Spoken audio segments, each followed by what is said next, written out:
નમસ્કાર, આપ જોઈ રહ્યા છો સાવજ ન્યૂઝ। શ્રી પવન સુત હનુમાનજી મંદિરના શ્રી બજરંગદાસ મહારાજની સાનિધ્યમાં ભવ્ય કાર્યક્રમોનું આયોજન કરવામાં આવ્યું। પવન સુત હનુમાન દાદાના મંદિરે રાત્રે ભવ્ય લોક ડાયરાની જમાવટ રહે છે। હકાબા ગઢવી, દેવ પગલી, કુલદીપભાઈ ગઢવી સહિત નામાંકિન ડાયરા સંતવાણીના કલાકારો જમાવટ જમાવી। श्री हनुमानजी जन्म उत्सव निमित्ते पवन सुत हनुमानजी मंदिरे यज्ञ, रक्तदान कैम्प, भोजन प्रसाद તેમજ રાત્રિ ભવ્ય લોક ડાયરો સંતવાણી કાર્યક્રમનું આયોજન કરવામાં આવ્યું। શ્રી પવન સુત હનુમાનજી મંદિરના પરમ પૂજ્ય બજરંગદાસ બાપુએ હનુમાનજી જન્મ ઉત્સવ નિમિત્તે દાદાના દર્શન કરવા આવતા દરેક ભાવિક ભક્તોને આશીર્વાદ આપ્યા। વિશેષ રિપોર્ટ રામભાઈ પટેલ, મહેસાણાથી।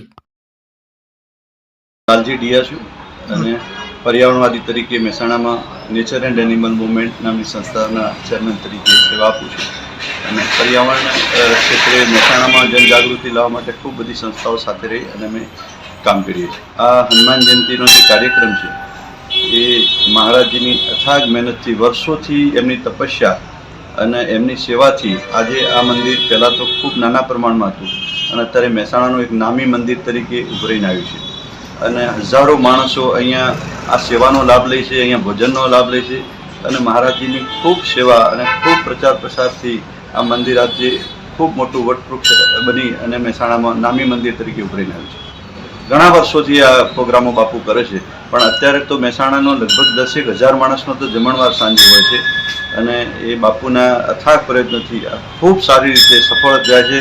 ખૂબ મોટો ધાર્મિક પ્રોગ્રામ થાય છે, ખૂબ મોટો ડાયરો પણ થાય છે, ખૂબ મોટી જનમેદની પણ આ ડાયરામાં ઉપસ્થિત રહે છે અને ખૂબ લોકો અહીંયા આવીને દર્શન કરીને ધન્યતા અનુભવે છે। સવારથી સાંજ સુધી તો હજારોની સંખ્યામાં, અહીંયા લાખોની સંખ્યામાં પણ કહી શકાય એટલી પબ્લિક અહીંયા આવે છે પણ ભોજન પ્રસાદની જો વાત કરીએ તો લગભગ 10,000 માણસ પ્રસાદ લે છે અહીંયા।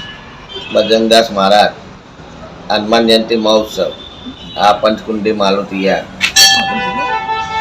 માલુતિયા સાંજે પ્રસાદનો પ્રોગ્રામ, પછી રાતે ભવ્ય ડાયરાનો પ્રોગ્રામ, સંતવાણી ડાયરો, જાહેર જનતાને પધારવું અને 36મી હનુમાન જયંતિએ